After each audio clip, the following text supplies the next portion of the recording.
Hi, I'm Elizabeth, and I want to talk to you about self-care. I hate that word. I hate the current concept of self-care. Now, I'm going to explain. Taking care of yourself is extremely important.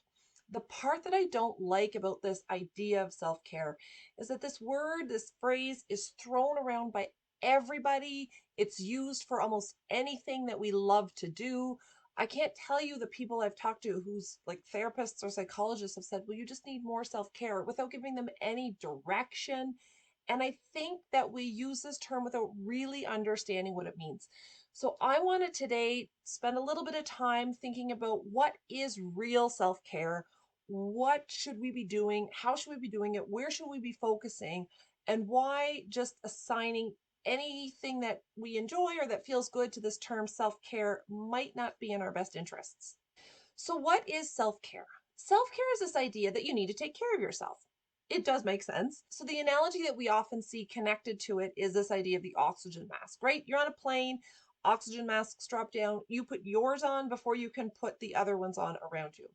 And all of this is very important because when we are parents or partners or taking care of people, employers, employees, just if our job is caretakers, we really do need to take care of ourselves before we can fully take care of other people. When you're constantly taking care of others around you, but not really giving to yourself, that is a recipe for burnout, for depletion, for all of the bad things. So, taking care of ourselves is really important. But I think it's the activities that we prescribe to ourselves for self care that can be misleading. Self care should be enjoyable and relaxing and fulfilling. But the real fundamental goal for self care is to make sure that you are healthy physically and mentally, to make sure you have energy and you feel great and that your mental well being is taken care of and that you're enjoying life and that you're feeling amazing and incredible and all of those things. That is the real goal of self care, to feel healthy. But achieving these things, achieving this state of health is not an easy thing to do. And I actually that's a bit misleading in and of itself because health is a constant journey, but achieving this state of feeling energized and incredible and amazing is also not easy. And it doesn't happen overnight. Self care is not an activity that you can schedule for 2 p.m. on a Saturday and you're done by 3. Oh, self care is done. I feel incredible again. As a society right now, we have this urge to constantly look for quick fixes, to constantly be looking for that one thing that will just solve our one problem, that will just make us feel better, make us feel more energetic, make us feel great. And the problem is that quick fixes don't work. They might make you feel better in the short term, but they really don't have any significant long-term impact. And that's how we have to be thinking about this. We have to be thinking about self-care from a long-term perspective, from a long-term health perspective, from a long-term energy and sleep and vitality and vibrancy and all of those things from a long-term perspective. My definition of self-care is activities that can be done consistently for the long term that will help you feel more healthy or well physically and or mentally. Okay? So I'm going to say that again. Self-care includes activities that can be done consistently for a long time or over the long term that are going to help you feel incredible physically and or mentally. That in my mind is the actual definition of self-care. So let's take a little look at what self-care is not. Self-care is not fast. As I just mentioned, we're always on the look for quick fixes, things that we can just adjust right now. Self-care takes a long time. It's not something that you can schedule in and be done with immediately. It's not fast. Self-care activities do not aggravate mental health issues. I'm going to pick on social media here for a minute. There's nothing wrong with scrolling on social media, but I've definitely heard people say, oh, they need their self-care time to look at Instagram.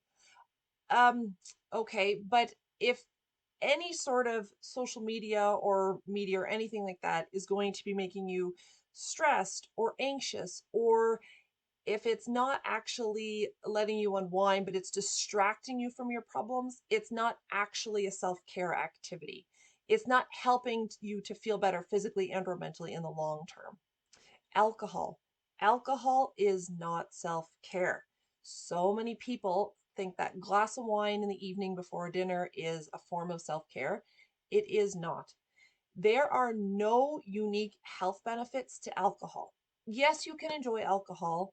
It doesn't actually take away your stress. It just kind of sets it aside for now. I've done more of a deep dive into alcohol in a separate post, but there are no unique health benefits to alcohol, including antioxidants. I know you'll argue antioxidants. There are antioxidants in wine. There are antioxidants in a lot of things. Alcohol is not a form of self-care. So, what kind of features do self care activities have? Commitment. So, self care activities have to be something that you can commit to regularly. Habits. Self care activities can look like the simplest habits. I know meal planning doesn't really seem glamorous or sexy or fun, but meal planning, if it is going to keep you on track for eating well and going to lower your stress levels, meal planning is an incredible habit you can adopt. That is a really powerful form of self care.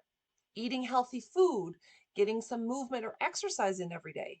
Community, surrounding yourself with the people you love that make you feel good, where you can laugh and joke and chat and have great conversations. That is a very, very powerful form of self care. Sleep. Oh, sleep is such an important form of self care. If the only thing that you do for yourself every day is put yourself to bed at the same time every night so you can get a good night's sleep, that is an incredibly powerful form of self care. Again, it's not glamorous, right? It's simple, it's habitual. Sleep is so important. Mindfulness. If you're not already doing a regular mindfulness activity, I suggest you start one today. Mindfulness, the investment of time into mindfulness activities has such an incredible payoff from a mental health perspective that it's something that you should always be incorporating mindfulness activities. And fun. Self care activities should be things that we enjoy. Now, I have to be honest with you. We're not always going to enjoy the activities that are most important for us for self care. We're not always going to want to go to bed early. We're not always going to want to sit down a meal plan. We don't always want to exercise every day. But doing those things, keeping ourselves on track with those things are so important. And it is important to include fun activities as well. So doing things that, community building or exercise with friends or exercises that you love or cooking food that you enjoy, all of that, if you can make that fun, that is also self-care. So, how to choose your best self care activities? Because, like I mentioned, the activities that I find for me are important for self care are going to be very different from you. There's one question that I want you to ask yourself every time you're thinking, is something self care for me? If I keep this activity up consistently, will I feel incredible either physically or mentally in 1 year? So, let's look at some of the examples I just mentioned. Going to sleep on a regular routine every night and getting a good night's sleep. Yep, that's going to make you feel amazing in a year. Eating really great foods. Yep, same thing. Exercising every day, surrounding yourself or spending time with your family and friends. All of those things are going to make you feel incredible and amazing in a year from now. Having a glass of wine every night? Nope, that actually might make you feel really crappy a year from now. Scrolling on Instagram or Facebook today? Nope, that feels good and maybe relaxing in the moment, but probably is going to have very little impact on your mental health a year from now, or maybe a detrimental impact. What about something like manicures or pedicures? So manicures and pedicures are, I see that tied very much to self-care as well. They can be very relaxing and enjoyable, and they can lower stress, they can actually improve self-confidence and self-worth. So the question I would ask yourself is a manicure or pedicure something I can keep up consistently? And am I going to get a benefit from it mentally or physically? If the answer to that is yes, then 100% that's a form of self-care. If the answer to that is maybe, then it's an activity. It's not a bad thing, but it just shouldn't be labeled necessarily as self care if it doesn't answer that question. Can I keep this activity up consistently? And is it going to make me feel incredible physically and or mentally in 1 year? My main point here is I just want us to be mindful of the activities that we label as self care. As I've shown you, the activities that we call self care doesn't always fit the bill. And it doesn't mean that we can't do things that aren't considered self care. It just means we need to stop calling them that. I think this idea that we can do anything that we enjoy and feel good about it because we're taking care of ourselves is a little bit misleading. I think the best investment in you, in your health, in your energy, in your time, in all of those things, are going to be asking yourself that question. Can I do this consistently? And will it make me feel better in a year?